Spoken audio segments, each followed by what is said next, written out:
Why did you refuse to be the Azkals head coach countless times? I've been there, done that. Too much politics, like I said. Like I posted one time a few days ago, coaching is a thankless job. With what's happening with Michael Weiss, we talked about it already before, personally, one-on-one, and I said, it happens. And I said, you should know that because you worked also somewhere in other countries as well. There's no such thing as a permanent job in coaching, in any sport.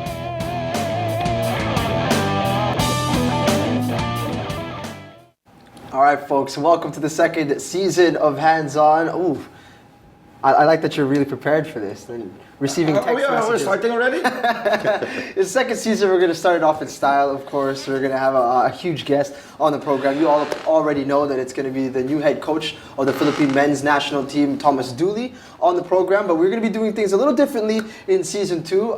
In Season 1, we did the whole Football 101 segment, which was sort of to our way of informing and teaching the lesser learned people about football, about the game.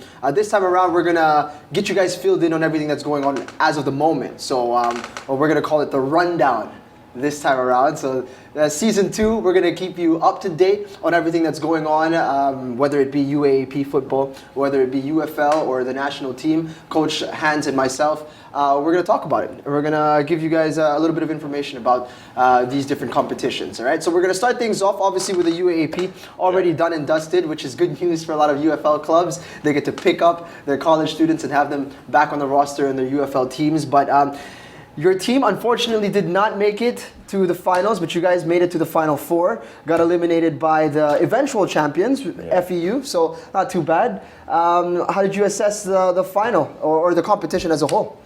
Well, all due respect to UP, they got quite a number of young players. So, and I was really thinking that my thoughts were really on FEU because they've been gelling together for quite some number of years. Right? And they train extensively. Compared to the other teams, right? Were they defending champions? No. UP, I think, was. Ateneo, sorry. Ateneo, right, that's right. Nick O'Donnell and Miko Mabanag and them. Val Calvo, that's right. That's the thing with college football here, universities. It all depends on eligibilities. So sometimes you can get a good roster, but afterwards, because the start of the season in UAAP football starts at the second semester. Well, my university was started in the third trimester. That's quite a number of units done already. So, you don't make the grade. Right, you could be in a lot of trouble by then. Oh yeah. Quick question. Obviously, a huge deal going into the finals of the UAAP. Jing Valmayor suspended for 2 games because of some nonsense that he did in the semifinals. Yeah. Got involved in an altercation, got shown a straight red, and because it was violent conduct, I believe it was, or whatever it was that was called for. Suspended for the 2 games. Wasn't part of it. Do you think his involvement would have changed things for definitely. UP? Oh, yes. Jingoy in the UAP, I think, would be the most dangerous striker. Finished top scorer. Yeah, but, John Melissa did a good job on chasing him. But the thing is, in the rules in the UAP is, if you have a automatic red card, you lose your chances of getting an individual award. You're not eligible for any more. You're not eligible anymore. So, shame that Jingoy had to do this. Well, like they say, tao lang, nagkakamali. Pero I was telling him, you didn't need to do that because you're up 4-0. Yeah. And of course, he's going to learn. He has to learn from this. Yeah. But I don't think naman Jingoy is just after the individual award. Right. More than that, I think he would have loved to play in the 2 games in the finals against best of 3 against FEU. But hats off to Coach Kim and Coach Anto. Yeah. It was an exciting finals. I still think that one of the better exciting games was the semifinals between FEU and... A little bit of bias, just a little. I need to, sorry, man. What's this color? Green. Jing, if I'm not mistaken, is that 2 years in a row that he's been suspended for the final? Was it? I don't know. I don't remember that. I heard something of this. I can't even remember last week. Let me remember 12 months ago. There's a picture of Coach Kim, Master Kim, and the rest of the FEU Tamaraws. Congratulations to all of them for winning the men's collegiate tournament. Best defender went to Shermar Filonco of UST. Best midfielder went to Arnel Amita. Best striker, Janjan Meliza, both of them from FEU. Best goalkeeper goes to Ace Villanueva of UP. Rookie of the Year went to Patsy Santos, and the MVP went to Paulo Bugas of FEU. Fair play went to UP. Yes. All right, women's football. Who won the championship? FEU. FEU as well. It's a double. I think it's going to be a triple. Really? They got the juniors as well. I think they will get the juniors. In all fairness, also in all due respect to Ateneo, we've been giving them good games. Las Alsobel and Ateneo has been giving them, even UST have been giving them good games. But you see, FEU's program is very hard to beat because they recruit all the best 12-year-olds, 13-year-olds in the hood around the country. Yeah. And these kids, these boys and the girls, they play since they're together since high school, from all over, right? So it's a big deal for FEU. If they don't, like I say, we talk with the coaches, if they don't really get the championships in the UAAP, then there's something wrong. Right. Because they've gotten the best 12-year-olds, Wow. 13-year-olds.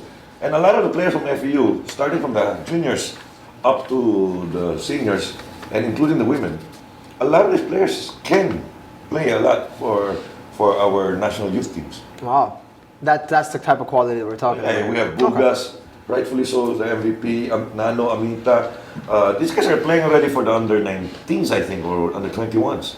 Some of these guys are playing for under 23s, I think. Yeah, Jingoy is part of that also. You know, I just want to say something here for those who made the choices for the New Deal Awards. With all due respect also to Shamar. Best defender. Well, every year there's something wrong. I don't know who makes the choices for the individual awards. But it's not objective. I mean, come on. Phil is a very good player, yes. The most experienced player of EST. But he didn't play all the time as a defender. Okay? Who do you play, let me guess, left wing? No, he was playing left wing, he was playing center mid, he was playing a striker, he was all over the place. Right. In a good way. I don't know why he became the best defender. All due respect to the UAAP committee that chose this, you're wrong. So it has to be like a legitimate defender, played there. Yeah, I mean, because they have best midfielder, they have best keeper, they have best striker and all this. You're wrong. Best utility player. You're wrong. Sure, You're wrong. Maybe best utility, yes. I'll give it to him. Women's Football Awards, best defender went to Gina. I hope I'm saying that correctly. Abuan of UST. Best goalkeeper went to Jenna Abuan. Also from UST, Zipporah Luna. Best midfielder and best striker went to Barbie Sobredo of FEU. How does that happen? That's I was gonna say. She's that good that she only spent a stint in midfield maybe, Well, and she was she's still a the best. striker. Right. I don't know if she can do best midfielder anyway. FEU. Rookie of the Year went to Mary Rose Obra of UP. MVP May Soliano of FEU, and fair play went to Coach Hans's DLSU. Yay! Fair play. Fair All play. right. Every time we get a fair play, we're always on the losing side. Anyway, no, I want to say about the MVP for the women's, May Soliano. Yeah. All right, she's really a keeper. She's a keeper. She started as keeper at the University of the Philippines and transferred to UP. And she became an outfield player. To FEU, huh? And then she became an outfield She's player. now an outfielder. Wow. And she's the captain ball at the same time. Well done.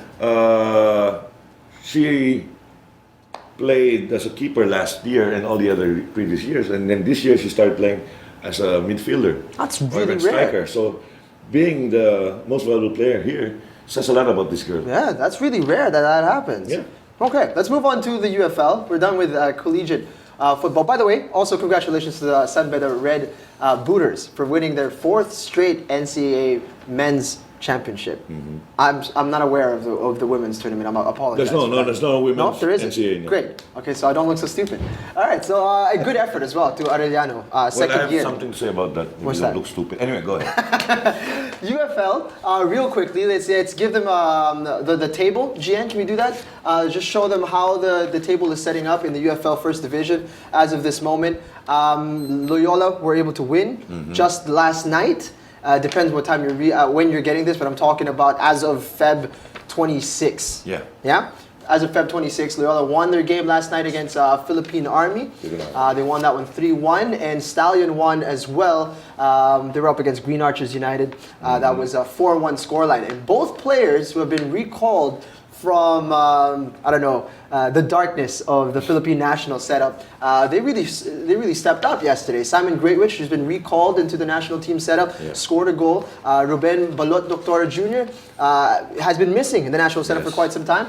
got on the team sheet just the day before. He came in, played against Green Archers, and wow, what a game he had yesterday, and what a finish that he scored in that game to go and get that win, that 4-1 win for Stallion. So this is how it's set up. Loyola at the top. Global are set to play tonight against Kaya, so this will change somewhat after tonight's events. Global in second, Kaya in third, and Stallion in fourth. After Stallion, really, there's a bit of a separation with the rest of the flock, so to speak. Army, Pachanga, Green Archers, Team Sakaru, and Pasagad is right there on coach's head with still just 4 points at the very bottom. All right, so that's how we're all set up in the UFL. We'll give you guys more updates probably next week. I really want to keep this rundown as short as possible because I want to get to the opportunity to be picking Coach Thomas Dooley's mind about certain aspects of the coming days and sort of what's going to come in the Azkals setup for the next year. Exactly. Which will be very, very interesting. All right, so We're there just you going go. to pick his brains. We're not going to pick his nose. Don't worry about it. All right, so there you go. That was the rundown, our first ever. Welcome to season 2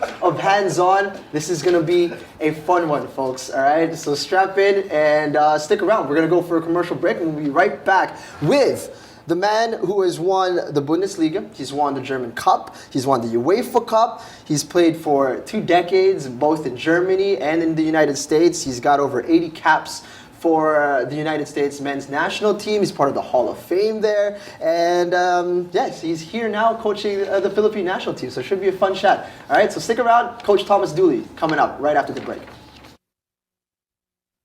Hi.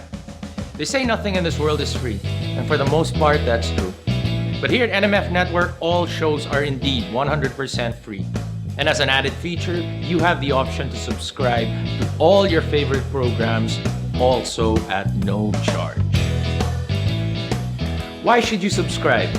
By subscribing, you no longer have the hassle of delays when you stream the program. You also don't need to keep checking our site to see if your favorite programs are up because they'll automatically be uploaded to your device as soon as it's available. Here's how to do it. First, open iTunes. Your next step, hit the iTunes Store button. A search bar should open up as soon as you do that. Type New Media Factory in the search bar and all your shows should open. Pick the show you like, or all the shows you like. And once that opens, hit the subscribe button. And that's it, you're in. All shows will now be automatically downloaded to your device. Tell me, what is football for you? Wow. Football, that's my livelihood. That's my life. My life revolves around sport. That's it. I mean, everything is there. It's not football, it's nothing else.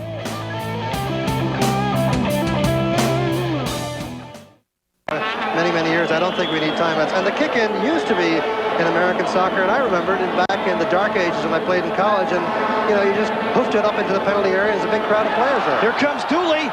Dooley scores! USA! Thomas Dooley!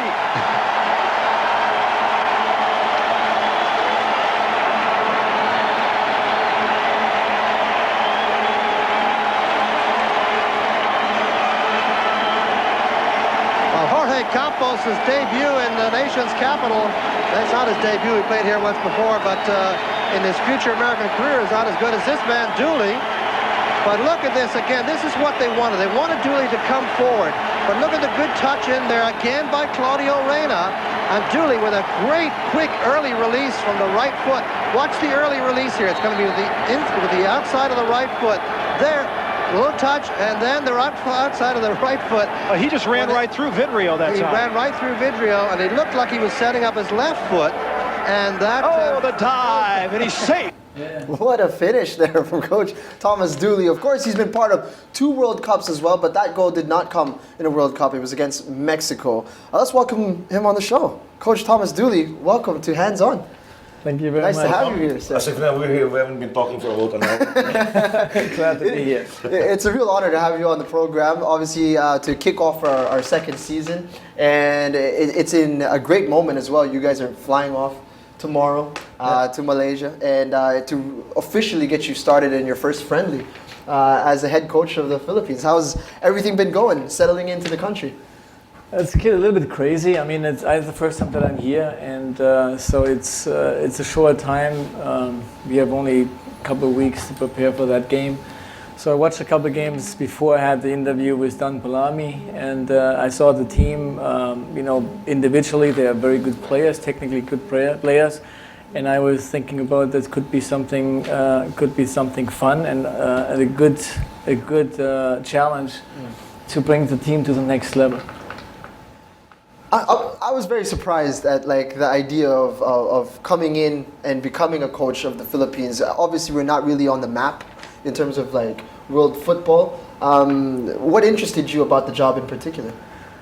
It is I would like to have the challenge with a team that I can move up a little bit. And I watched that team and I could see that tactically, if the players play as a team, there's something there. And we had 25 years ago, we had similar situations with the US, that there was no league. You have a league over here already, but there were, of course, much more kids who played soccer. So the base with 20 million kids, I guess, who played soccer was already there. So we don't have that over here. But like I said, when I saw the players in those games, I thought if they can fix that, a little bit of mind power into the player's head and staying a little bit organized and putting some pressure as a team to the opponents. I think that this team has a long way a short way to go to be a very, very successful country.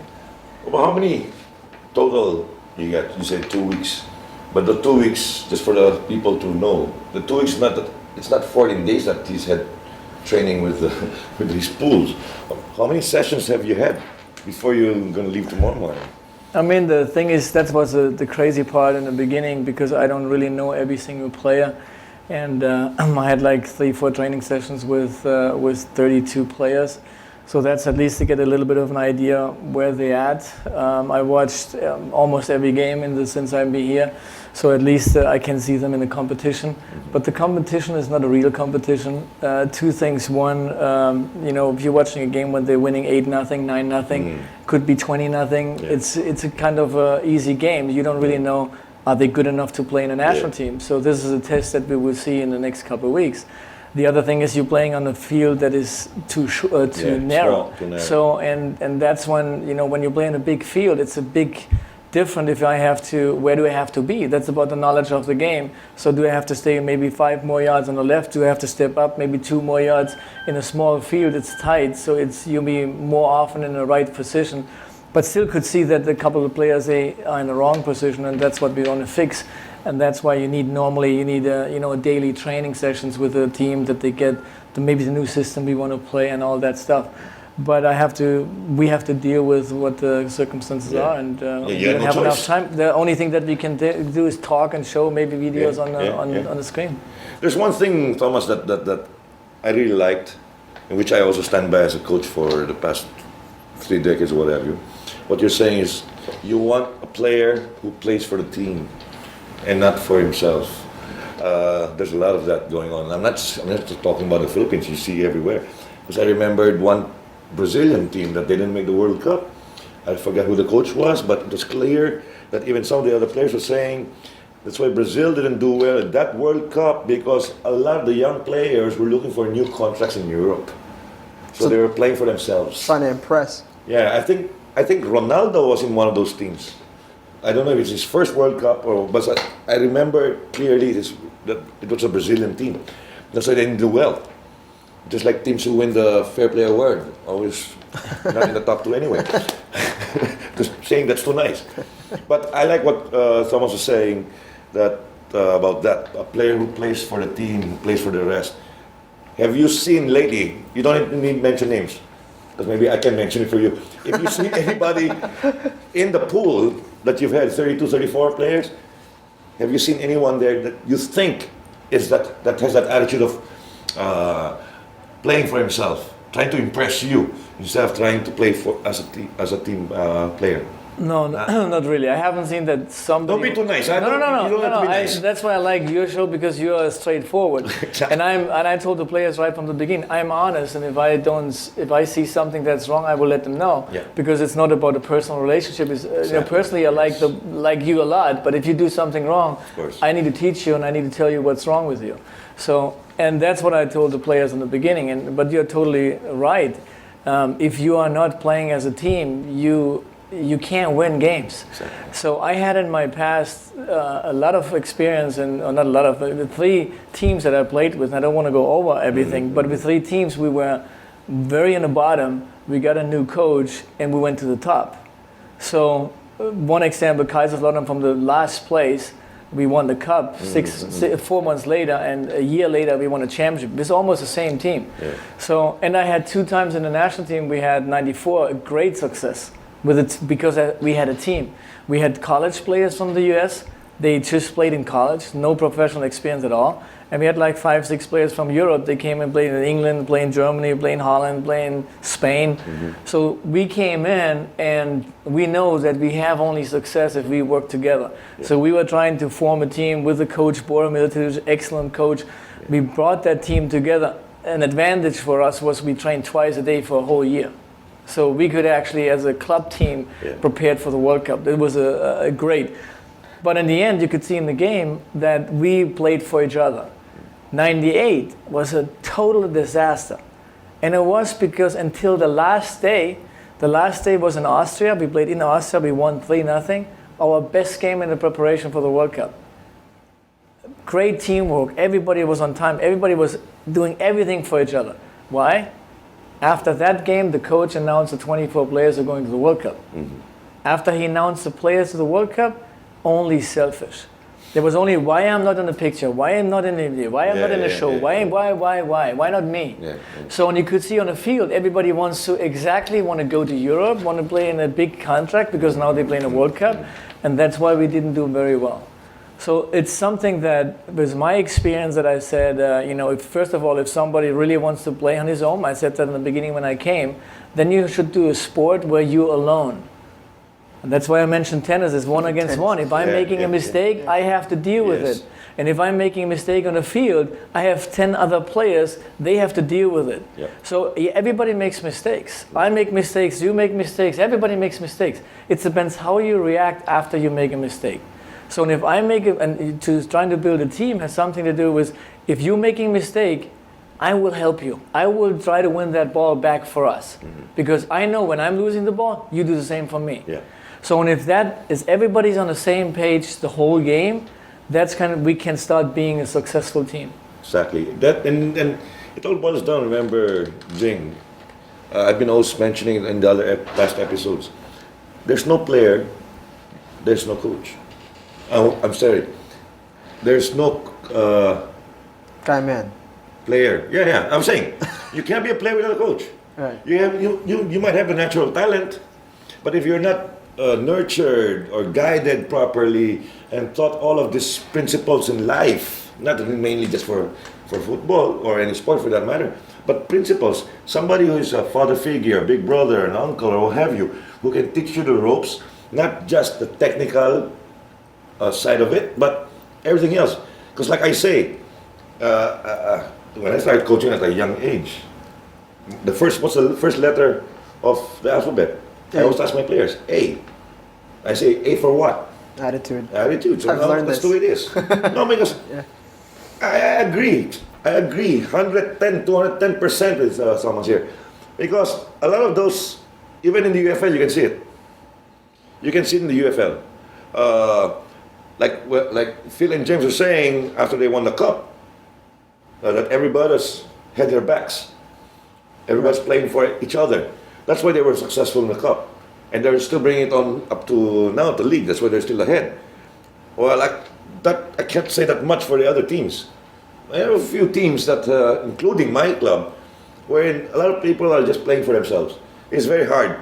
That's why I always say leadership is needed. It's needed. You don't, like Romania, was it? Or what, Uruguay, the president. He's got a fucking jalopy as a car. He goes to work in a bicycle. All right, I think that's Uruguay. Uruguay. I something mean, like come on. While others, you were nothing before, and now you stay in the palace. You have all these freaking BMWs, Mercedes Benzes. You know, I mean, that's why some are, how do you say, failures, and some are not. It's all leadership. If you're an asshole student, you're a prick. Your dad or your mom doesn't push you or guide you properly, or your teachers don't fucking care. Where do you end up? I mean, you have to have leadership on the field too, and most likely is pick a captain who can do that. Yeah. But you have to have more. You have more players on the field. You don't have to have the captain band to say something. You have some certain positions where somebody needs to step up and needs to organize it. So and that's what something when I watched those games and I saw, everybody has plays with so much heart, but maybe not in the right moment. One is stepping up, and if it's Stefan Schröck or if it's Misak or Patrick or whoever it is, going so hard and trying to push so hard and put the guy under pressure, and you have 2-3 guys next to him and watching and thinking, yeah, he's doing a good job. But I'm waiting and I give my other player 10 yards, so what he does, he plays 10 yards to him. Now I'm going 100%. And that's also somebody needs to stay behind and remind everybody that if somebody goes, everybody has to go. And that makes it very difficult for the opponent. Exactly. So you have to have guys in there, we're trying to figure that out, who are those persons who can step up. And anybody position, he can actually do that. So and I think that we have that quality in the team too, we just have to wake it up. Yeah. This is exactly what I've been saying to all my former players in the past and present. What I've been telling you. You're 11 on the field, 9 are killing themselves, but 2, not even 1, is not playing on the same page. They're not in sync. You're not going to be successful. But there's another thing also as an individual player, like I keep on saying, you might have the heart, but you don't have the brain. Right. Useless. You may have the brain, but you don't have the heart. It's got to be a marriage of Useless. both. You got it's all. I don't know what you call it. But there are things that you can teach. Yes. You can teach the brain. Yes. You can teach the brain what do I need to do? And like you said, everybody needs to be the same page. Yeah. Hard, very difficult. Yeah. So if you cannot teach the heart, either you have it or you don't have it.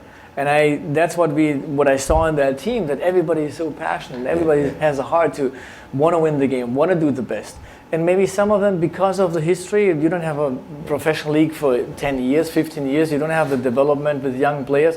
Where do they get the knowledge about the game, about the tactics and all that stuff? So we have to teach them how to do the right thing, and that takes time. It doesn't go, now I'm coming in and say, okay, I want to play like this, and everybody knows exactly what to do.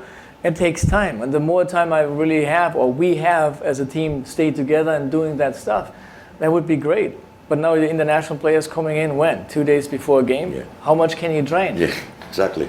How difficult is that? I mean, it'll be similar to, there are some similarities with the United States as well. They had to recruit a lot of players from Europe as well and integrate them into their domestic setup, similar to us. Are there the same problems that you're encountering as well? Did you guys have time to embed yourself in the national team setup with the United States? I mean, how did you guys work that out, the distance and all of that? I mean, it was hard, and traveling all this distance and the time change, and it's really hard. You come back and if you go, I had a time that I go back and forth in 2 weeks, like 3 times. I came back and I didn't know, do I need breakfast? Do I need lunch? What time is it? What day is it?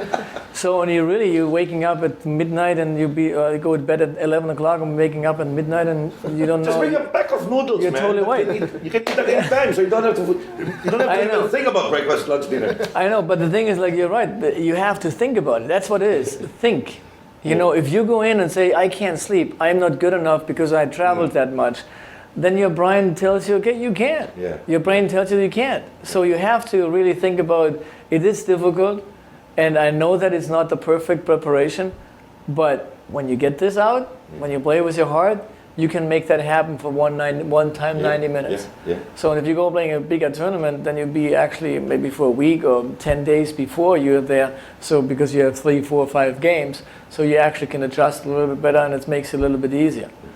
Let me ask you, not because easy. we've never talked to anybody who has Don't played talk West to me. Point in the World Cup. You're somebody now, man. You're in our show. No, like, we've never talked to anybody who's winning the World Cup. Right. Do you guys visualize? Do you focus, individually? I mean, if you're in the dugout, or even maybe in the hotel, or the ship in the bus, going to the stadium, are you picturing it, what you're going to do? Or what you're not going to do? Visualizing is has a huge effect. It's a training session. So if you don't have the training sessions, the time for those training sessions, you sit at home and visualize. Visualization is kind of, you can do it actually in a situation what happened the game before, that you know you made a mistake, you came a little bit too late, you can see yourself, doing it better, correct it a little bit, or you be a center forward and you just visualize, for example, it's Mark would be playing up front and James would be on the right side. If I as Mark visualizing that James going on the outside, get the ball, runs out the defender and crosses the ball in, and I need to visualize because I always come a little bit late that I'm stepping in front of that guy. So it's all about timing. It's all about timing. And just one example as a forward, you visualize that over and over again.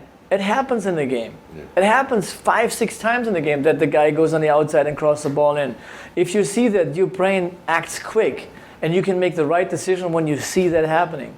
So it's all about anticipation. It's all about, I'm always saying, like, the difference between a great player and a good player is a time when you realize a situation and you execute it. So if you take too long to say, okay, the cross comes in, what do I need to go? I go in front of the door. It's too late. So you have to be, instantly you have to do that. So that means you have to have the knowledge. So if you know, same situation as a right back, let's say, if I'm playing right back, you have only 5-6 options in the game. You get the ball from a center back, you can play the ball back to him because you have 2 players putting pressure on you. Okay, visualize it. Next thing is you get the ball, and what you should do also, before you get the ball, you need to know what you're doing. So you're looking over your shoulder, you see what's happening, you get the ball, now you're facing the reality, and you see like there's nobody there next 20-30 yards. That's another option, that you carry the ball 10-15 yards and then play it to the outside player, to the inside player. That would be the second option. The next option is you get the ball, you can turn, you face it, and then they're putting pressure on you and you put the ball in the corner. So if you play those situations in your brain a couple of times, then you actually, when that happens in the game, you make quick decisions. Yeah. You don't have to think about, what can I do? Because you can call it up. So that makes it you a faster player. Everybody talks about the speed of play. It's getting faster and faster. It's not about running. The guys are not getting much faster. So it's about how fast can you see the reality and make that decision what needs to be done. How fast you react. You have to react. Yeah. So, and that's when I was playing, every game when I was playing, I was sitting in a hotel, not a night before. Most likely the night before you be like, cool and everything, you relax, you be with the teammates and you enjoy everything. It starts in the morning when you wake up, when your knees are a little bit shaking and you're waking up and think about, so many people watching it, playing in front of 30, 40, 50, 80,000 people, and you don't want to make a mistake. And that's when you start thinking about, okay, I don't want to make a mistake. I know I play against Hans. I know that he doesn't have a left foot, but he doesn't have a right foot either. That's all, folks. The show is over. So those kind of situations that you visualize it, and you step up and do all that stuff. And then, you go, we're walking, you have your breakfast, lunch, then you go back to bed for 2 hours. And same thing, you're thinking about the game. You visualize the stadium, you visualize the game, certain place. And then in the bus too. You listen to music, but you're thinking about the game. It's a part like training. If you go a daily training, you should daily visualize something about the game. Have you ever, you can answer, yes. Nobody watches this show anyway. Have you ever lost focus? Anyway, as a professional, as a US team player, anytime, World Cup, club, Bundesliga, what have you, MLS, have you ever, you remember any time that you lost focus for one reason or another? Something personal, what happened? Have you? Focus is more, it's difficult to say. I'm pretty sure I did. Maybe I did once when I played in a situation, but no, I can't say that. The thing when you go to the field and everybody says like 80, we played in Mexico 2 times, 120,000 people. Mm-hmm. You can't hear, we cannot talk. I can yell at you. It's all about seeing. Yeah. So You go in and everybody asks, how was it? I mean, how is it when they say, I don't know. I mean, when you play, you step onto the field, you look around and see everything. When the game starts, you be focused on this pitch and what everybody does, what you need to do. So you're really so concentrated on that because of the pressure that you have. You have to play good because of the fans, of the media, because in Germany or in the US or you're playing World Cup, all those things, media is all over the place. So you don't want to step up, you want to be focused. There may be situations when you play in Costa Rica and they throw stone and batteries and money and everything at you. That's maybe they throw money at you and say, forget about this, I'm taking money. So those kind of things.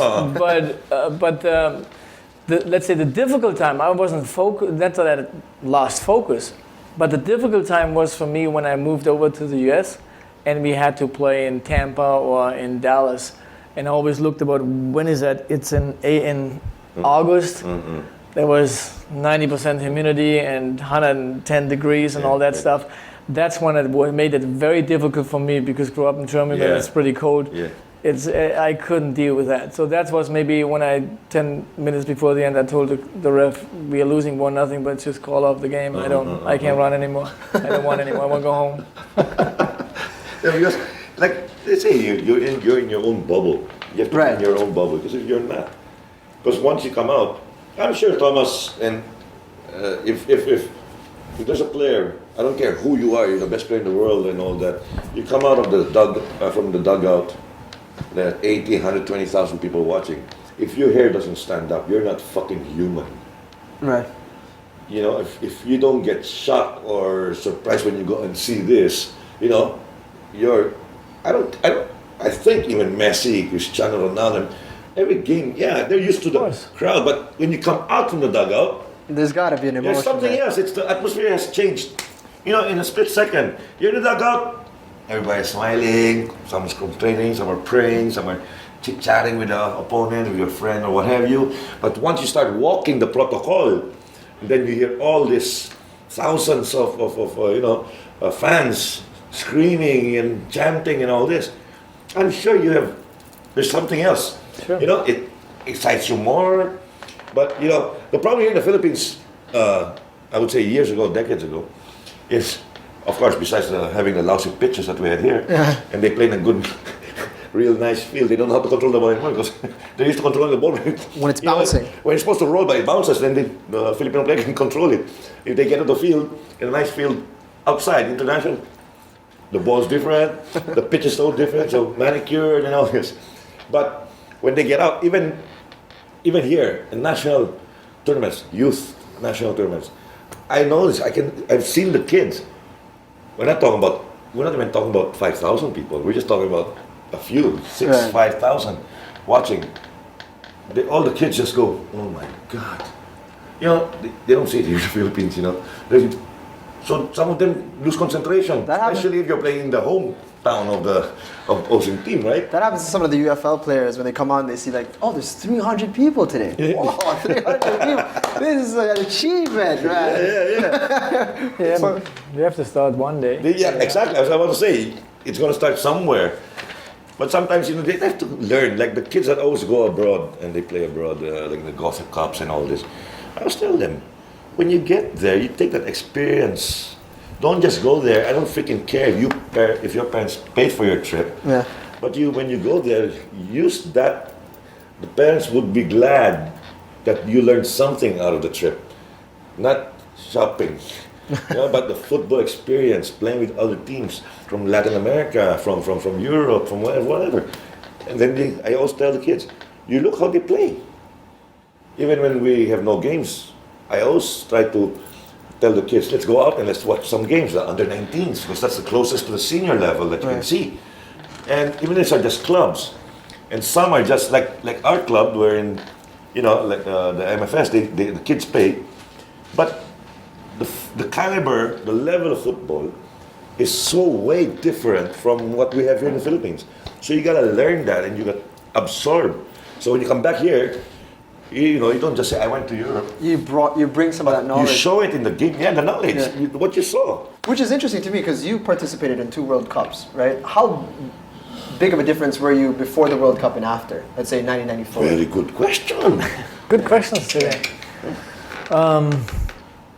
Actually, it wasn't a big change in my game preparation or in the game, because I mean, you played in the World Cup, you played in front of 80, 90, 100,000 people. We did before too. So it wasn't, we played in the Gold Cup final against Mexico, 120,000.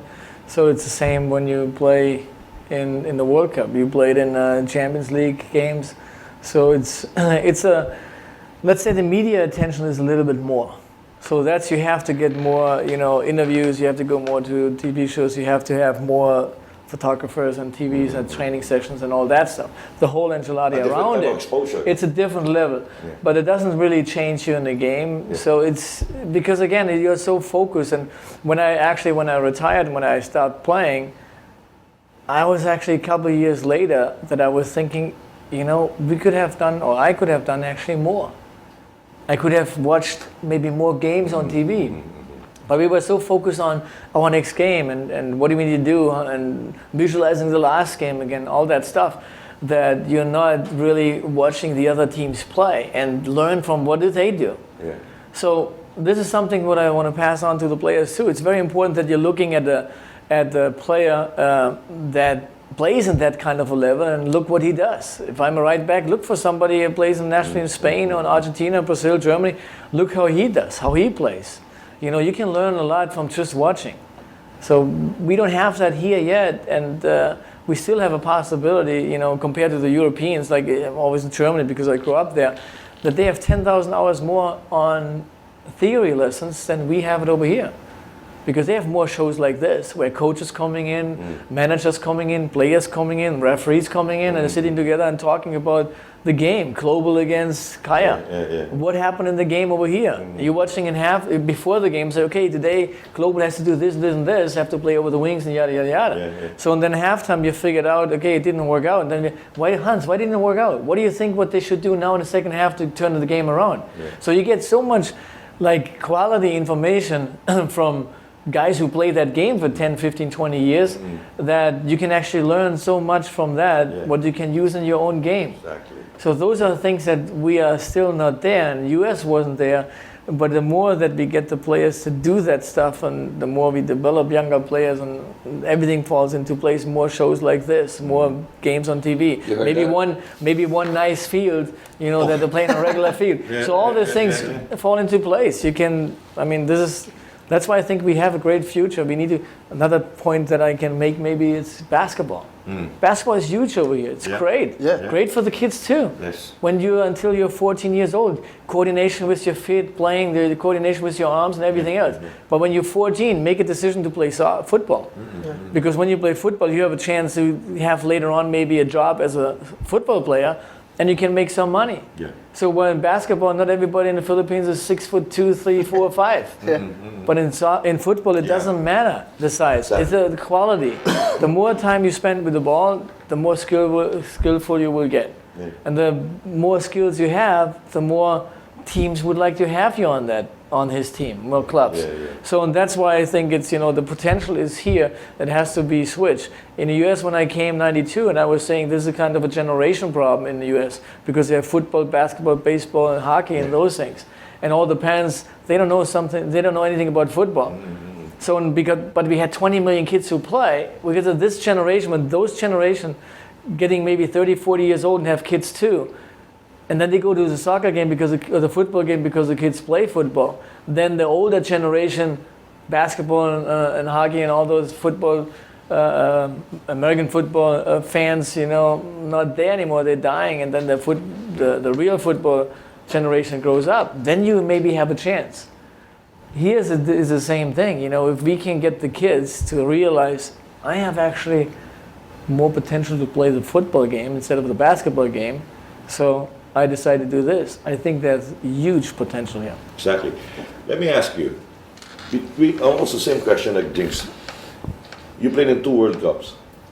What's the difference between the world football played, by the other countries, between your first World Cup and the next World Cup? Was there a difference, huge, small difference, the way it was played by the other countries, or was everybody? Because right now I think football is being played almost the same. It's like generic already. It's more of fitness now. Whoever has who strives to win the ball more than the other. Because before, I know different teams, different clubs, different countries have different principles in football. How was it? Was there a change? Let's say you played Mexico here, and you played Mexico the next World Cup. Did they play differently? Doesn't really matter who the coach is. If the coach is different, it is a big difference about the coach, because you could see Mexico right now is by far not as good as they were like 4 years ago. No, I know what you mean. What I'm saying is, I'm talking about the world football, the way it's played. The coaches, because of course there are a lot more coaches that are really more experienced than the rest. Of course, the coach will be the one who's, because I'm always there. Say like I just said when we just started the show about there's no player without a coach, there's no team without a coach. But what I'm saying is, the way the world played in this World Cup and the next, it changes. Yeah, that's what I mean. It has something to do with the coaches too. Yeah. That, because you change the style of play. Yeah. So you change the style of play. Every World Cup you figured out, okay, this time they play with a 4-4-2. Way before, or not way before, like a World Cup before I was playing, they still played with a sweeper. So now you play with a 4-4-2 or maybe 4-4-3. Yeah. Now they're playing a little bit more attacking soccer, more a little bit keeping possession. Yeah. So every World Cup, you can find out there's something new. One thing is like you don't invent football anymore. It's out there. Yeah. You just can organize it, the strategy, how you want to play. Yeah. You can change that, and all those numbers. Like the 4-4-2, 4-3-2, 4-2-3-1, and all that stuff. It's kind of I'm always saying like a starting position, and from there you play. So then you have to react in your certain zones and get your, be available. And then the number doesn't, if the ball is in play, the number really doesn't, count anymore, because then you want to go back and forth. Yeah. One thing is for sure, what you mentioned, what we haven't talked about, is fitness. Yeah. And this is a part that is going way up. If you're not fit, you can't play. Yeah. When I was playing, if you're not fit, you can't play. So when the team was the fittest, gonna win. So if I can't remember that I played and I trained more and harder when I played in Kaiserslautern and we won the championship. 2 years later, I said, I cannot believe that I could do that. And you can build it. You can build up there. Yeah. We won all the games in the last 10 minutes. And we could run like crazy. We won the best team, but we beat everybody. So, and the thing is like now too, it's, if you are fast, if you're fit, you don't have to be fast. I mean, you have some players are skillful, they are fast, and you have to use them. Yeah. But if your speed of play is fast, you still have to be fit for 90 minutes. Yeah. Because it slows down the game. If you cannot run, if you can run the 10 yards or 15 yards, then you slow the game down, and then you will be second last. It's impossible. Yeah. Wait, let's do it different. Were you shocked when you went to the States that they called it soccer instead of football? Yeah. First of all, it took me so long to get used to the name soccer in the US, because I've talked about football and second football. No, I mean soccer. Now I'm coming over here and finally we're talking about football again, and I always say soccer. No, I'll tell you one thing. Anybody who tells me here, who I talk to, whether it's media people or whoever, and they say soccer, I said, please, it's football. Soccer is only in the States because they have American football. Yeah. So they call it soccer to me. I don't know where they got the word soccer anyway. Yeah, really. Football is obviously. Football. Never mind, I have another vision. Never mind. It's always. So, yeah. I have to be truthful to myself. So, but the thing here is, you're genuinely happy to be here. Because I read your interview, and I sent you a site. There are questions like using this as a stepping stone for you to get into the MLS or what have you. I like your answer, but I'm not going to be able to answer. I'm not going to say it. You'll have to say it, so the others here will know. And there were questions also tweeted in. Yeah. Same way that you were asked when you were interviewed with the writer in the States. You said something like, If it happens, it happens. If not, it's okay. But you're here now. Your vision and your focus is now here with the Azkals, with Philippine football, to do the best that you can do with the team, and not using this as a stepping stone to go somewhere else. Because that again, we go back to one of our topics earlier about focus. Because if you're thinking of something else, Right. Yeah. you can't do your freaking job. Because I just want to do this. I just want to do this so I can get somewhere next.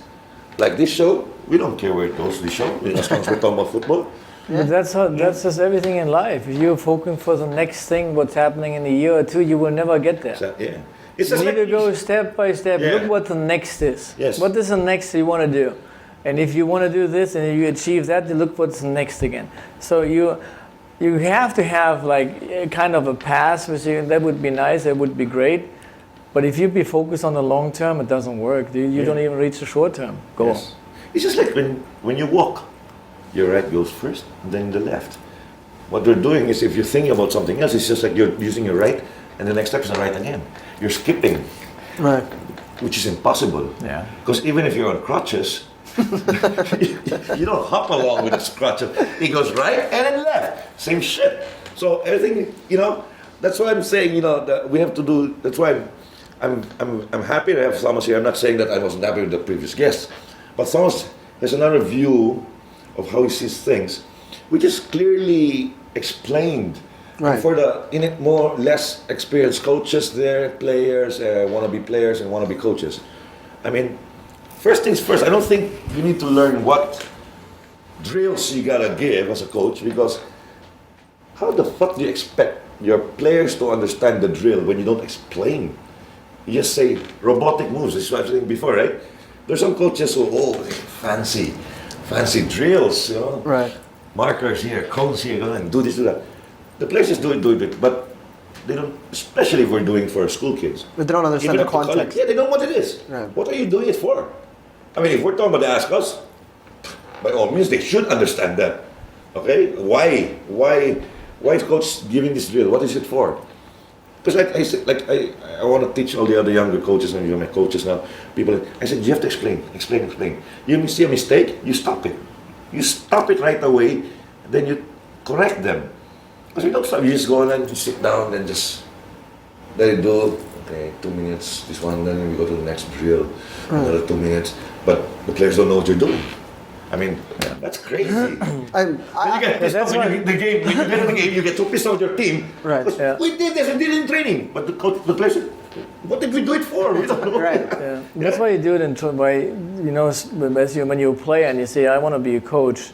It's like, yeah, that's easy. Coach just show up for training, put the cones down, and then we play, and then you say a little bit here, a little bit there. That's pretty much it. Yeah. And you see the coach maybe in the lobby sitting, having a cup of coffee with the media and all that stuff.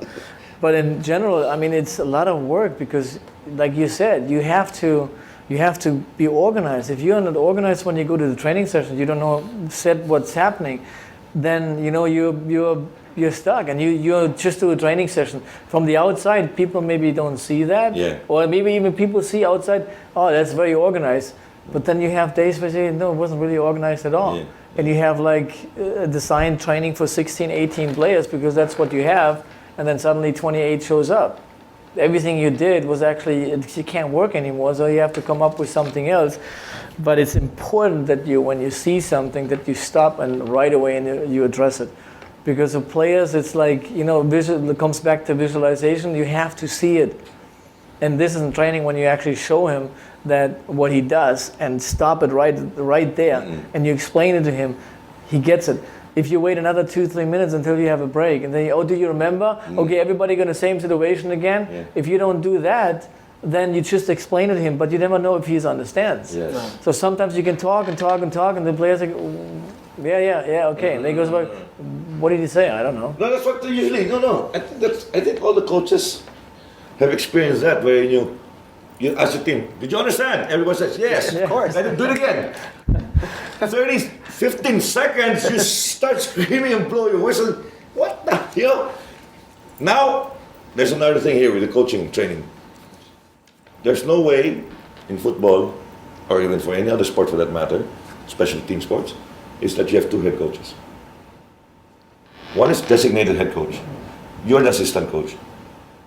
this head coach tells the team this much, or tells this certain player, this is what you're going to do. This is your responsibility today. What you do. Assistant coach, or maybe he's ambitious, he wants to be a head coach, tells the same player something else.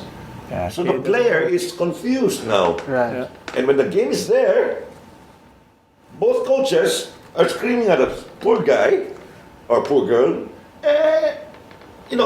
and you hardly will see players come up. I don't know in the States or in Europe, if the player comes up to coach, you're telling me this, but Right.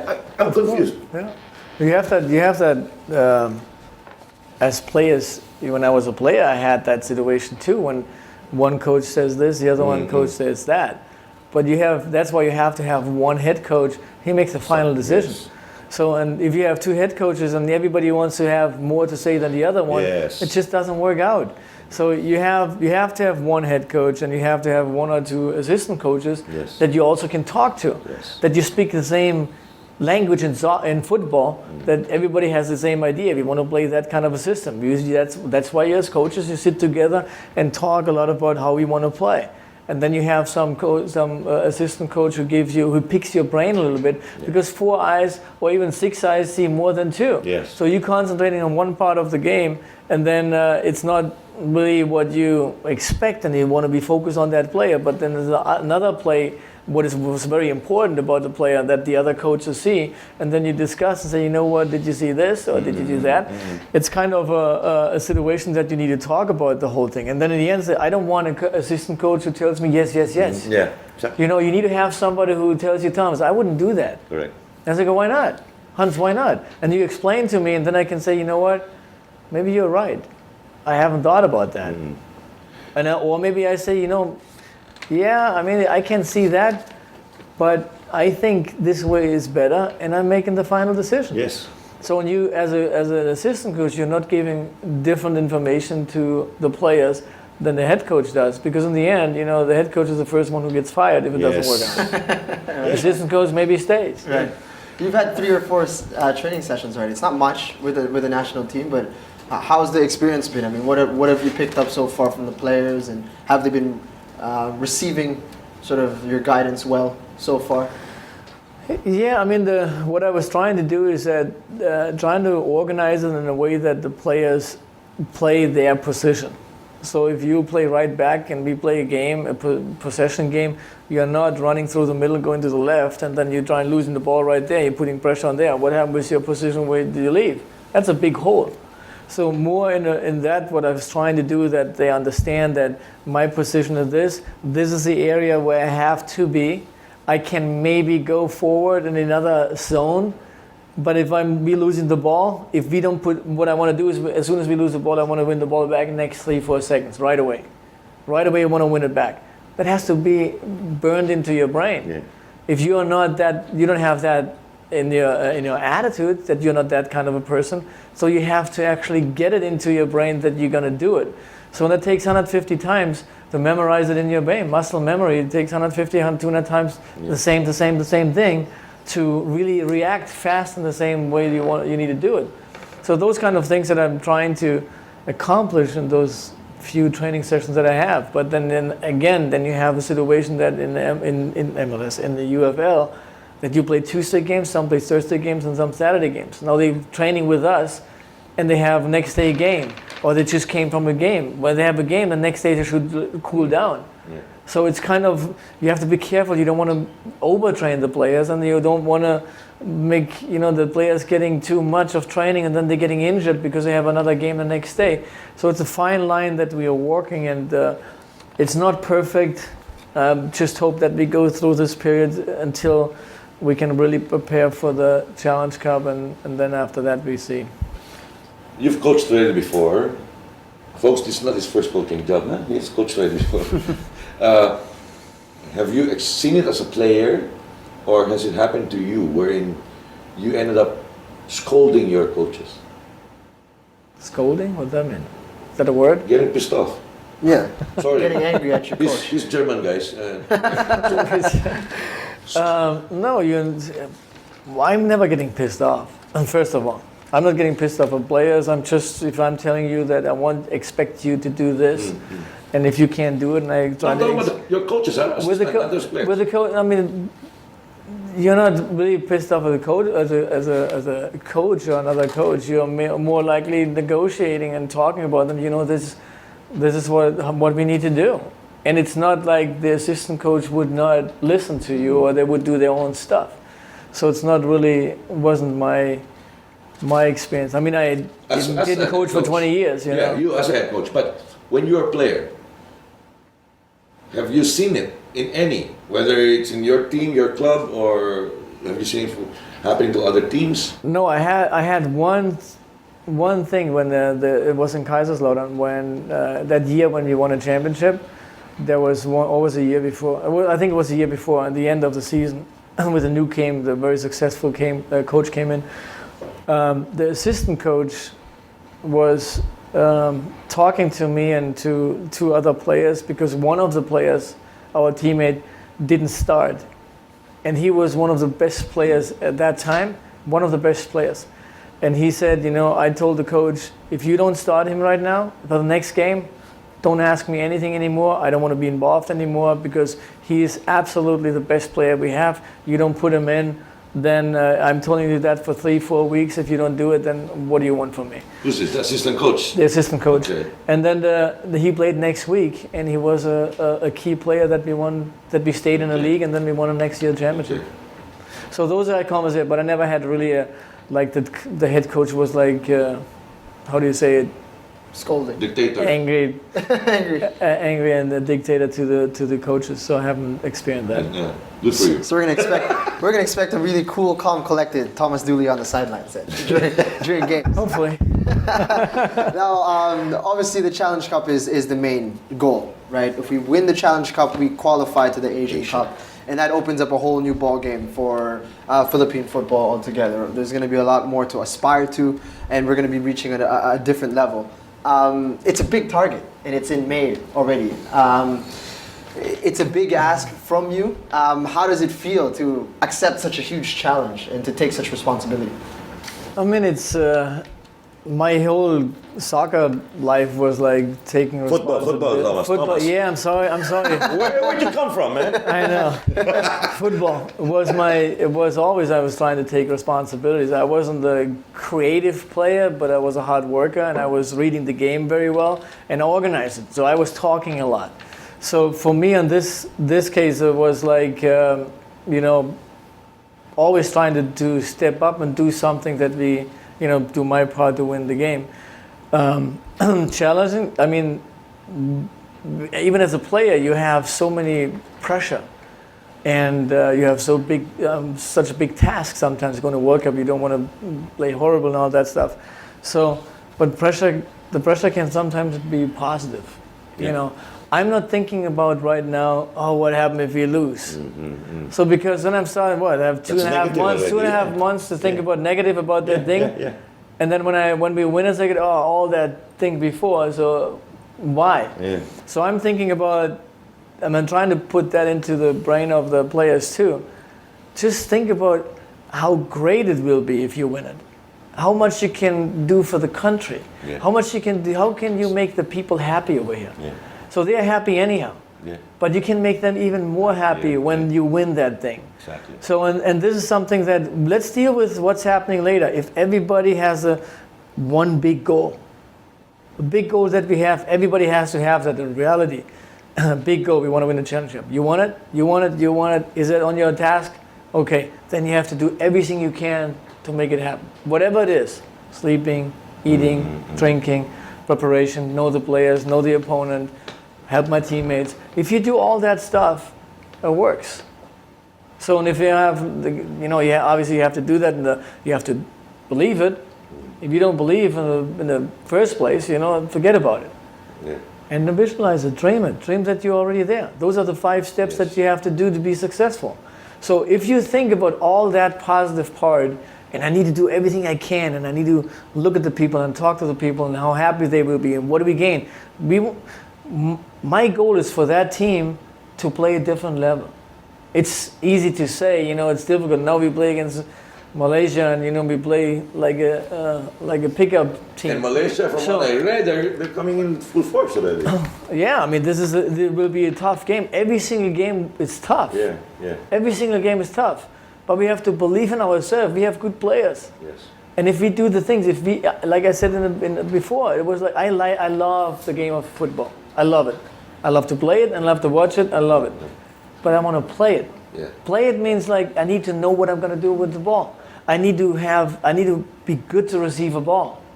If I cannot receive the ball, I better, even if I'm 30 years old or 28 years old, I better find the wall, kick the ball in the wall, and get those repetitions in that I can receive the ball. If I cannot, my accuracy is not good. If I cannot pass a ball for 10 yards straight without the pressure, I have a problem. And then you want to play in the national team? Get the ball and put a circle on the wall and say, like, hit that ball for 10 yards, 15 yards, 20 yards over there. Just get that done, because that's what you need to play the game. There are three things. You need to pass the ball, you need to receive the ball, and you need to be fit. Yeah. Those are the things. If you have that, then you can play. Yeah. And I think the players have it. They just have to concentrate on doing the right thing and the perfect thing.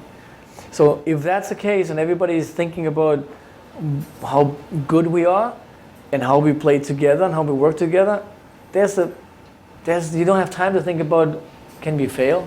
Yeah. You just be focused for that. Exactly. That's what we need to do.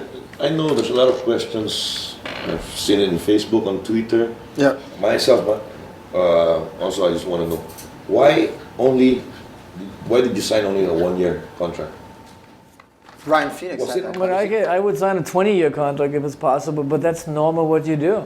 Okay. I mean, they don't know me, how I like it over here. Maybe I don't like it over here, and I want to go back, and I'll be homesick, and whatever it is. So you don't want to, I totally understand. As a federation, you say, let's do a 1-year deal. Let's see how it works. Okay. So when I told Dan before, I said, I'm fine with that. I'm totally fine. I don't need a long-term contract, because I want to go in and I want to show you that maybe you don't want to let me go. Yeah. So and the thing is, like with the Challenge Cup, could be step that we say, now let's go to the winter and we make it a little bit longer. But there's in your But contract. I don't mind. There's a stipulation at the end that says because most contracts I get that I don't know what the wordings are, but saying things like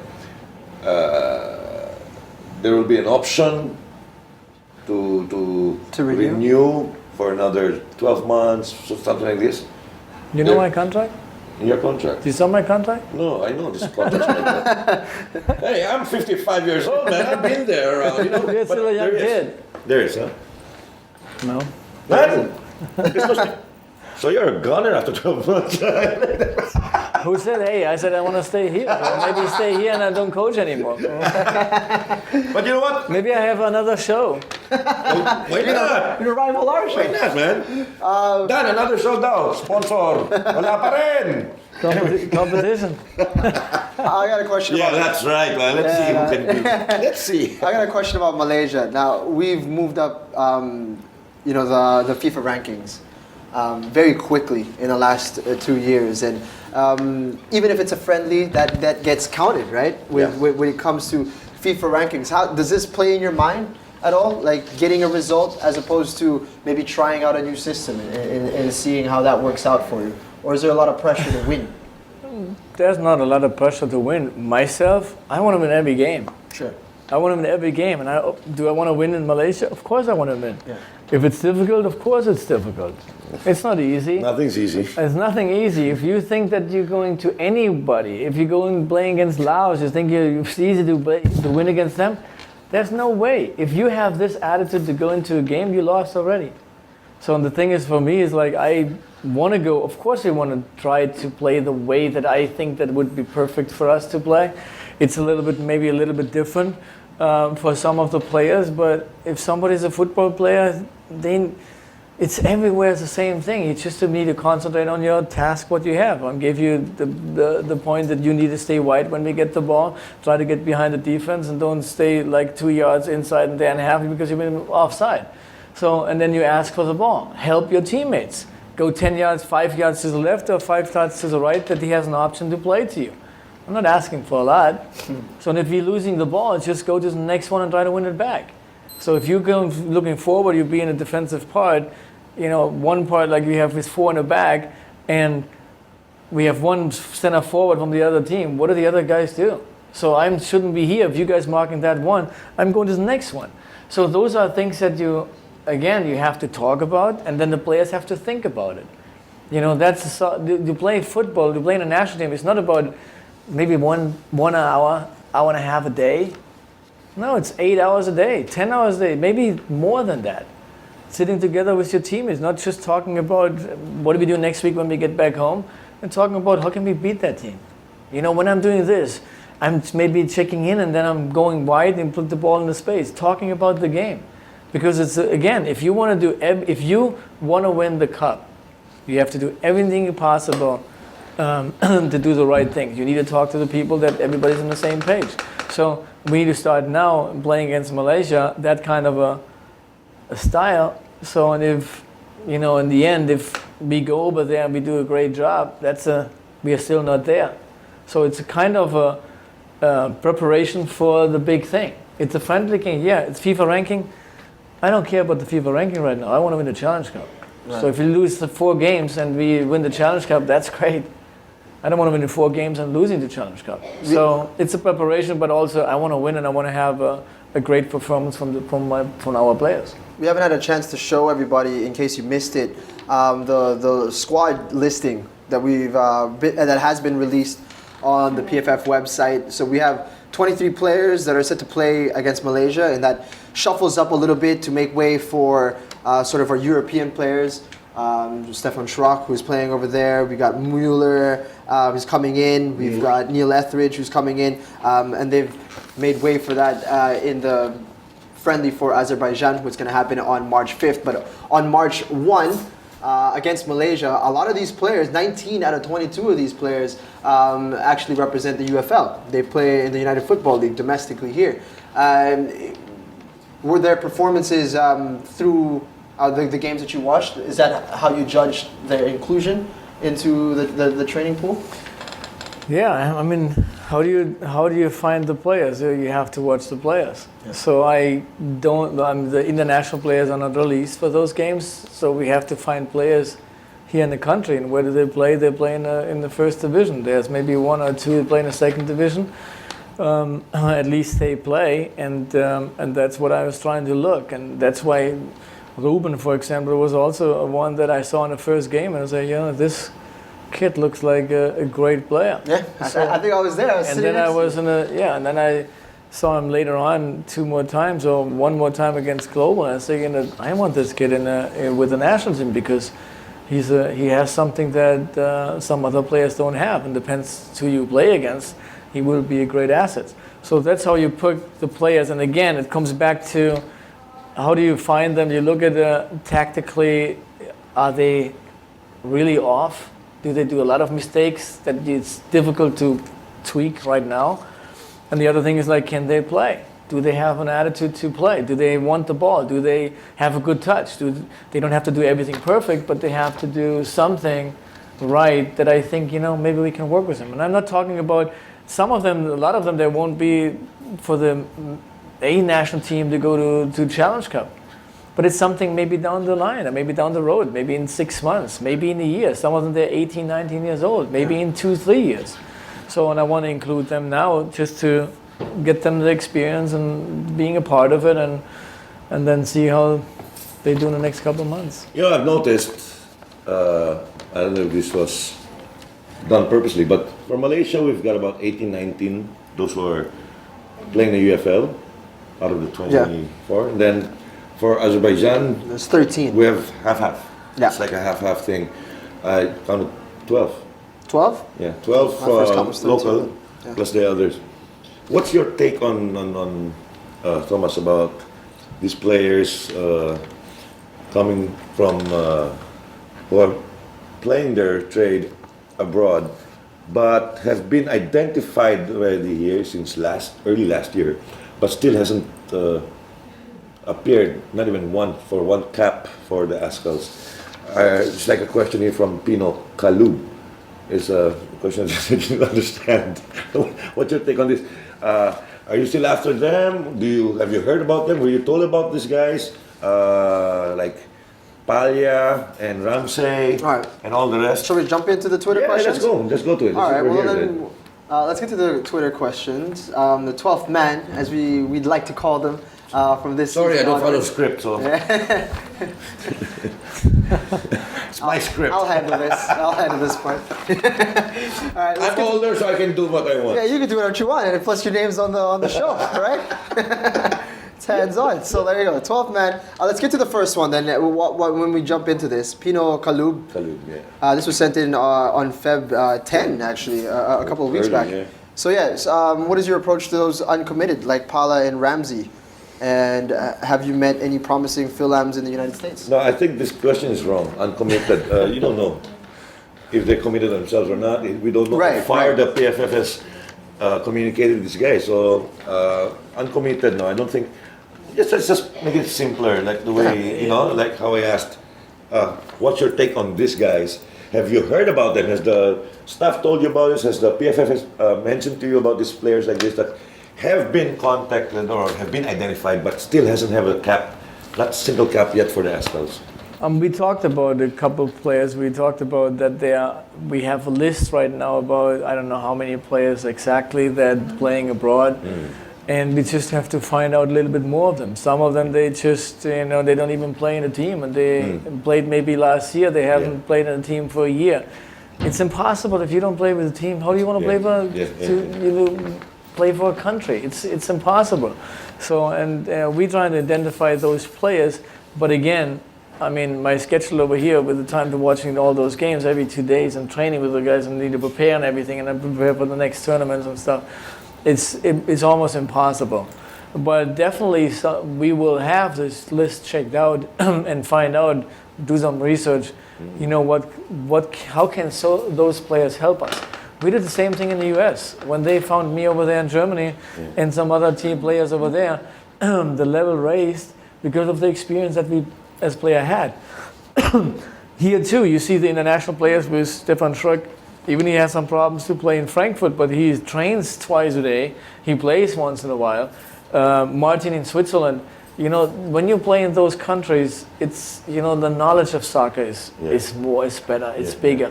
So they can add something to our team here what we don't have here. So if we really want to play on a big level, we want to play the Asian Cup, we want to play for a nice trophy, with the bigger trophies, with the bigger teams, Australia and Japan and all those teams.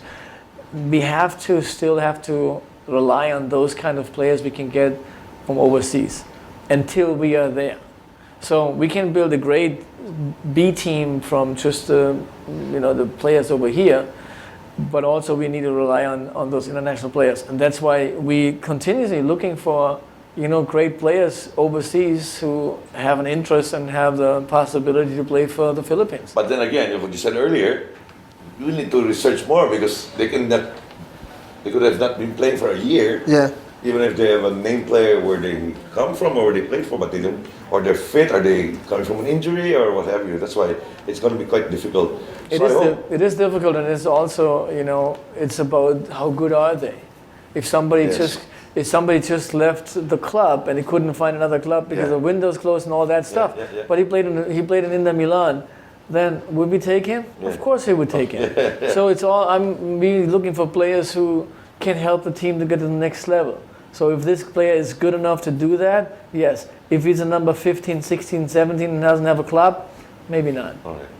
Okay, Kalub, I hope this answers your question. But before we jump to the next question, just to make it clear for the rest who don't really know, they all know that you played in Germany and went to the States.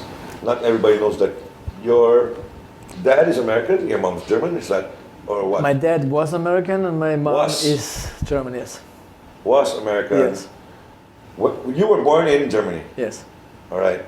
So the U.S. soccer, would you call that U.S. soccer? The FA? U.S. football, U.S. soccer. Well, no, it's U.S. soccer. They call it. Hey, I'm not making a mistake. Huh? I'm not making a mistake. No, I'm just following.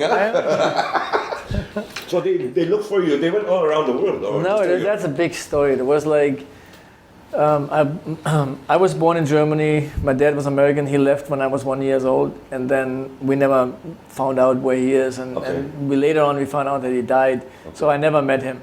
Mom married a German guy. When I was 9, I was born and I got an American citizenship. Okay. So when I was 9, I got a German citizenship. And because no relationship contacts to the US at all, I grew up as a German. In Germany with German relatives, with all German friends and German football. Yeah. So I played in the Bundesliga. I was 3 times close to get to the German national team. And every time when I was almost called up, when the media was talking about, now you should play, I torn my ligament and I got a surgery. 3-4 months later, again, played great, torn my ligament and the surgery. And the last one, when I was close to the national team, right before the World Cup, somebody hit me, like a year before the World Cup, somebody hit me with a knee in my chest, I broke 4 ribs, my lung collapsed, and so German national team was gone.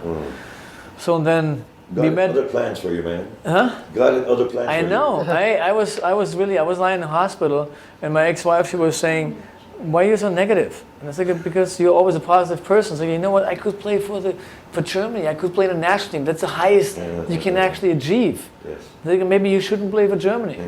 Should I play for Italy? For Spain? I can't play only for Germany. Because no relationship to America. At that You time. forgot all about that. You're American. Not forgot. I mean, you never thought about it. I mean, Never you're thought 2 of it. years old and you grow up as German. You know that So you your never dad was crossed your mind. American. Your mom never told you this. Of course. I mean, of course I knew, but you don't read anything about Yes. American football or Okay, soccer exactly. because it didn't exist. Right. So what happened in Germany is football 24/7. It's great. So you focus for that. Playing the Bundesliga, you focus for the German national team and all that stuff. Yeah. So then a lady came over from the U.S. Soccer Federation, and her boyfriend was a fan from Cologne. And then they said, "Why don't my friend? He was my agent, so starting the agency. He said, come over, watch the game." So they watched the game. Then they get this name, Dooley. It's not a German name. German name. I was like, "No, his father was American, but he's German." It's like, "Oh, do you think if he could play for Germany, for U.S., does he want to play?" And I said, "You know what? Yeah, we asked him." So they asked me next morning, they said, "If you can play for the United States, do you want to play?" I said, "Of course I want to play." And my ex-wife, she said, "Now you know why you shouldn't play for Germany. Because now I could play for the US. But the thing is, like, I wouldn't just play for the US. I'm playing also in the World Cup because I didn't have to qualify. Yeah. Now instead of being a part of the German national team, I could play in the World Cup. And obviously, you know, playing in the US at that time, that I will start." This is a clear example of the saying, when a door is closed, A window opens. another window or Exactly. thousands of other windows open. Never give up. Okay. See, aren't you guys glad I asked that question? Now you know a lot more about Coach Thomas Dooley. Awesome. It's a great story. Now, Let's next, get to Nico. Nico Real.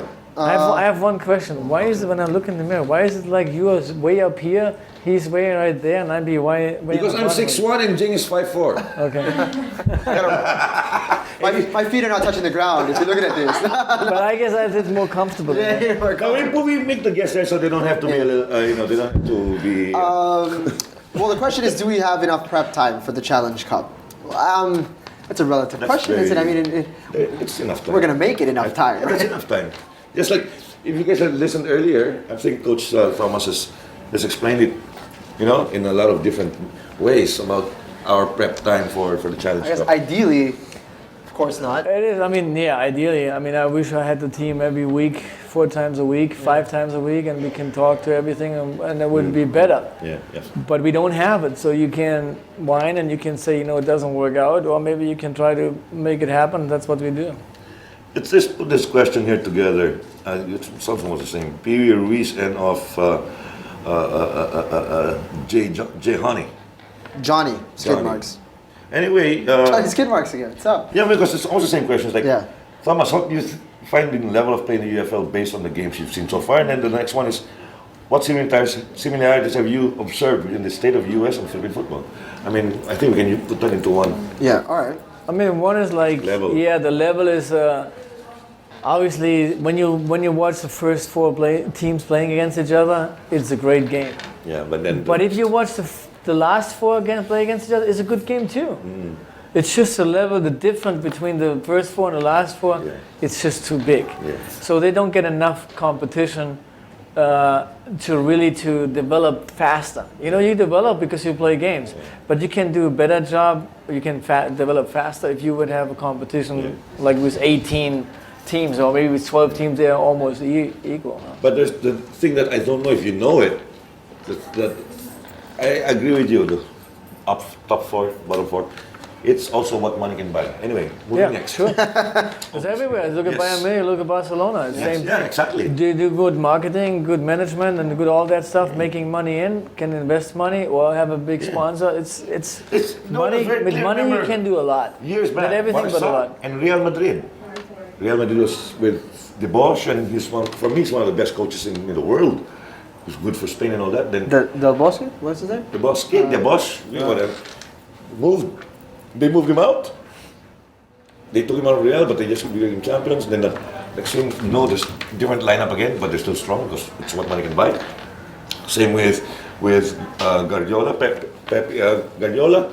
I mean, Barca, he had a good lineup, and all that became champions of the league and all. You moved to Bayern Munich? Then they and- moved him, or they took him out.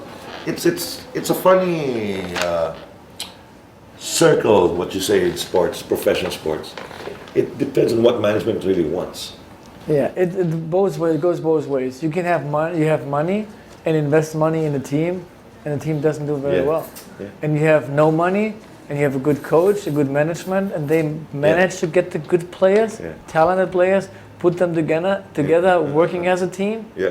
and then you can actually beat the top teams too. Yeah. So you see that a lot in the European leagues too, Yeah. that somebody from the bottom comes up and they have a great performance because they have the right players. Exactly, just like what I said in the OB, you called OP earlier. Coaching is a thankless job, just like my good friend Chris Monfort would say. Let's get to Johnny Skid Marks then. This is one You get to actually. say skid marks, just say Yeah, Johnny. well, it's his Twitter account. He's proud of it. This was one very interesting. The similarities that you've observed between the state of U.S. and Philippine football. Obviously, when you came into to the United States as well, they didn't have a league and things were just starting out for them. It's part of a similar situation here as well. Yeah, it's similar and different. Similar in a way that they both were trying to build football up, Yeah. but the difference is like we didn't have a league in the U.S., but we had tons of players. Players, yeah.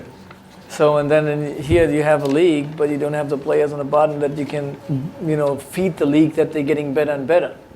And we had stadiums. Yeah. You had a lot of stadiums, no teams. A lot of players, like you said, tons of players, beautiful stadiums, but no teams. That's funny. And that was like good. And you need to have everything needs to fall in place. You need the teams. You need the people to understand about the game. They need to see it. When I saw the TV, when I talked to them, they were saying like every time they bring something on TV, it doubles. So the viewers doubles. So it means the interest is there. You just have to get it out. And that's what, everybody needs to understand too. Coming back to the success, we can help to get this thing going. Yeah, the ones we all say, the one I always mention, look at the J League. It took them how many years to prepare for this? Then once they did the opening inaugural of the J League, oh my God, the fan base of almost all the teams were there already, with all these giant flags, whatever, cheers and all that. And it just came about. It's just like, you just open a door and then you enter the new dimension, it just happened. But a lot of people don't know is There's a lot of prep work. the organizer of the J League watched, I think, 10 years in preparation. Yeah. But look at them now. Look at them now. And what did it do for Japanese football? Huge. World Cup, how many times already? Right? This one's from Mark Barkin. Barkin. Yeah. All right. We're gonna let Coach Thomas answer, even if I feel like I know what his answer is. But He did answer it, exactly. I'll tell you if you're right or not. Qualify for the AFC Asian Cup. Is that AFC Asian Cup? Is that correct? ASEAN. Yeah, ASEAN. No, not ASEAN Cup. AFC Asian Cup, or win the Suzuki Cup. What do you think? We're just eager. I'm going with A, obviously. So Challenge Cup is the main goal, right? And Yes. I just had to confirm that. I said it a couple of times. So obviously the Challenge Cup, and if we win the Challenge Cup, just to remind everybody who we haven't gotten it into your head just yet, you win the Challenge Cup, you move into the Asian Cup, where we get to play all the best in Asia, right? Australia, Japan, Korea. So that's obviously the goal where we want to be. Hey Thomas, there's a question here, but I know this question where it's coming from. But From you? It's no.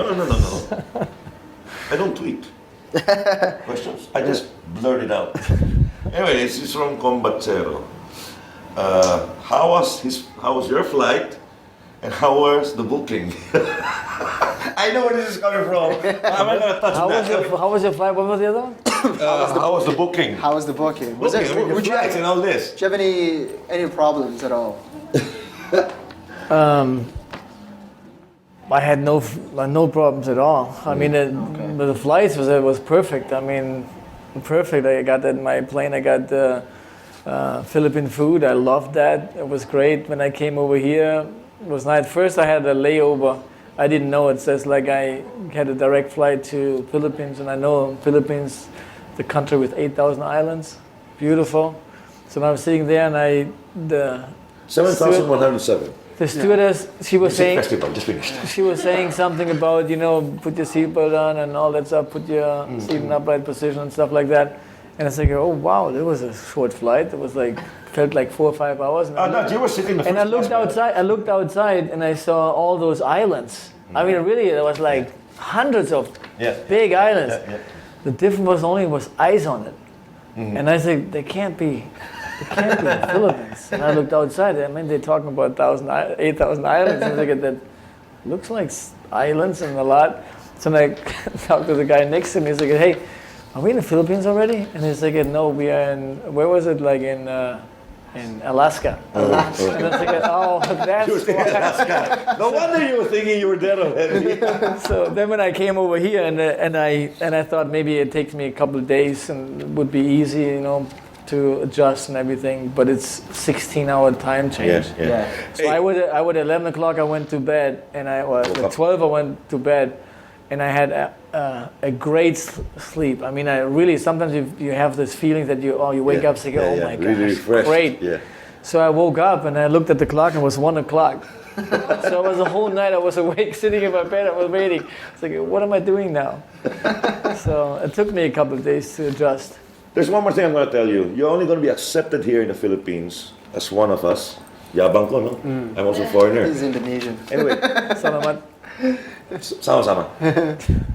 Salamat Tagalog. It's both. No, salamat. Bahasa means yes. greetings. Happy birthday. How are you? Good afternoon. Anyway, I should know this. J-Ron, I'm going to put J-Ron to task. Uh-oh. You will only be accepted once you eat balut. Okay, moving on. I heard that Not already. pancit or what have you. Huh? He ate already balut? No. No, It's gonna happen. they told me already about that. You're going to have to take that one, man. It's not that bad. No, I want to be one of you guys. Don't worry. Be careful if you come out with me or with Jing. Dan will pay. Anyway, what's next? Last Last question. one of, oh my God, short question only. Thank you, Gab. Gab, That's how sent in much an essay. Thanks. you sent a novel of question. Yeah, and I love how he says in the end, that's all. That's all. Thank you. That's all, It's pal. like 10 questions on it. Look at that thing. Thank God for these handouts, by the way. Thanks a lot, Ange. You go ahead and ask the question. All right, so what are your plans for those potential Azkal players based abroad? I think you've answered we that, talked yes. about this, right? Will you continue to talk to them and convince them to play for the Azkals, or will you just stick to the players on the Azkals roster that we have now? So we talked about this earlier on, so that's fine. What are your plans to those Azkals players who had just one game or have never played but are already considered to have been called for tour of duty, like Patino and I don't know how to say his name? Stubel. So Patino and Stubel, they are part of the lineup for Azerbaijan. So obviously they're still part of the mix, and you're interested in looking at them and seeing how they perform. Yeah, I mean, everybody on the list in both travels, even the players who don't travel right now, they are a part of the team. So we need every single one. And if you win, every single one who played a role in that thing is a part of this winning team. So because it's very important that we all understand that. If somebody really doesn't want to go through this whole thing, it's fine. I mean, we don't have a problem with it. If somebody says, you know what, I don't want to be the number 25 or number 28, it's okay. But then in football, you never know. You never know who's watching. You never know who is getting injured. You never know. You change your maybe this one number 28 is the one who learns actually the quickest, all of it. And he is a part of it, and he understands what we are trying to, explain to them how we want to play. And he thinks, visualize the most at home. He trains on his weaknesses a lot. And in 4 months, 5 months, 6 months, he's a part of it. I'm just thinking about what we're trying to do here is we are really trying to form a team that they believe in themselves, that they are successful, and then we want to play against the big teams. You want to go to the Asian Cup. That's what we said. We want to go to we want to win the Challenge Cup. We want to go to the Asian Cup. The Asian Cup is not next week. So if we win it, it will be next year. It will be in January. And the player who's 28, he could be maybe a starter. Yeah. You never know. 2 injuries, and he develops a lot. He understands. Some of the players are good players too. They're just making tactical wrong decisions because they don't know. So and it takes time that they understand it. So if that all falls into place, if you quit, you won't make it in anything. So if somebody is not a part of it is a part anyhow. If someone is not in the picture of traveling with the team, doesn't mean he's not a part of it. So it's up to him how much he gained. So it's always up to yourself. How much do you really want it, and how do you want to suffer to get there? How much time you want to spend to be that kind of a player. And they are all the players are all young. If you are 33 years old, obviously your future in the next 5-6 years, if you are not a starter right now, it will be very difficult. But the players we have between 18 and 24, 25, 26, 27, a 27-year Ruben, he can play another 6, 7, 8 years. So it's just how much focus do they have, and never give up. Never give up. On the side. How old did you retire? How old? How old When I were retired? you when you retired from playing? You really want to know? Yeah. 38, 39? I turned 40 in the summer, but 39 was in the winter time. That was my last. Your last at 39. Gigsy. Okay. Still young. Yeah. You have still played about 2 more months. Couldn't move. Couldn't move anymore, but I'm still young. All right, we're gonna cut this thing short. Thanks a lot for all the questions, guys, from the 12th man. We don't have any more questions. We have time. All that you guys have sent in our way. We don't have time anymore. Sorry, Gab, your questions are too short. That's why. But yeah, good luck on the games. Thank you. That are coming up. March 1, guys, of course, that's going to be live on, it's not Studio 23 anymore. What's it called? Action Sports. Action Sports. Sports and Action. or something. You guys know it's Studio 23. Come on, everybody knows, all right? So Yeah. March 1st, I believe the broadcast starts at 8 o'clock in the evening. And then 8:30. on March 5th, they're going to be playing Azerbaijan. What time is that, Jaron? Is it the same time? 8:30. 8:30. Azerbaijan is to be announced. To be announced, all right? But for Malaysia, friendly is at 8:30. 8:30. I hear from Bob though that the broadcast starts at 8, so there's going to be a bit of a build up to that. So make sure to watch the game, support the national team. It's going to be the first game of Coach Thomas Dooley, so everybody's going to get an opportunity to see where our national team is and which direction we're heading. So definitely make sure to watch that. We'd like to say thank you to, of course, Beyond the Box Studios for allowing us to do this, and the NMF Network. You can now get the iPad Mini with Retina display, and iPad Air on installment basis at Beyond the Box. That's here in Juan Rockwell in Makati. Just check out Beyond the Box on Twitter. That's at Beyond the Box PH, or go to Beyond the Box 1 Rockwell. Okay. We'd also like to thank Football Balita for featuring us on their latest issue. It was a pretty cool spread. Yeah, thank you to April, the twin. I mean, I just told her in passing. Yeah. The next thing I knew, we were on it. We'll show you the spread the next time, but you guys can check them out. All the It's a free. Yeah, free copies Free copies. are distributed at all the UFL games, the UAAP games, but that's just finished. Yeah. And you can find the digital copies on their Facebook page. That's Football Balita on Facebook, and you can find them on Twitter as well. By the way, how you spell Football Balita is FUTBOL. And then Balita, all right? So you can find them both on Facebook and on Twitter, Football Spell Balita. all right? BAL. No, I'm joking. All right, so Messing up with their minds, man. we're good, right? We're wrapping up the first show of season 2. Good luck on your trip Yeah. tomorrow. Have a good trip. It's a short trip, don't worry. You're not going to be passing Alaska. You won't see any snow unless the pilot makes a wrong turn and goes to the Himalayas before reaching KL. The game is in KL. Is it in KL, Jeron? In KL. In Kuala Lumpur. What stadium? Senayan. Okay. It's not okay. Silang Stadium. Yeah, it's not the big one. Wow. The other one's bigger. Shah Alam. No. All right, but anyway, to all, when you see Coach Thomas Dooley in the streets, say hello. He's a nice guy. He's not gonna bite is. you. Yeah. Okay, he's not gonna bite you. If he bites you, tell me. We'll get his shots. All right. Anyway, thank you, Thomas, for coming over at a short notice, even if you guys stood me up and stood us up the last week. Thank you, PFF and ABS, for calling Coach Dooley out. And he was very scheduled for us. But nevertheless, we served this first episode of our second season. Yeah. We're proud to say that, and we're glad that we have reached the second season. And what better way to have our new Azkals coach here with us as a guest, and he has said a lot. Yeah. Like I've been telling Learned a people, lot of things today. he's quiet, but not really quiet, soft. But he's got a lot to say, and we hope that everybody, Filipino community and everybody else here, I'm sure even our foreign players and foreigners here who've been here in the Philippines, will support the Azkals all the way out. Let's not be negative. Whatever happens, you already know. Coach Dooley had only how many sessions before we go, so relax. Like I said earlier, we can lose all our friendlies, but when we get to the Challenge Cup, we win it all. So those who are going to be haters and all that, screw you.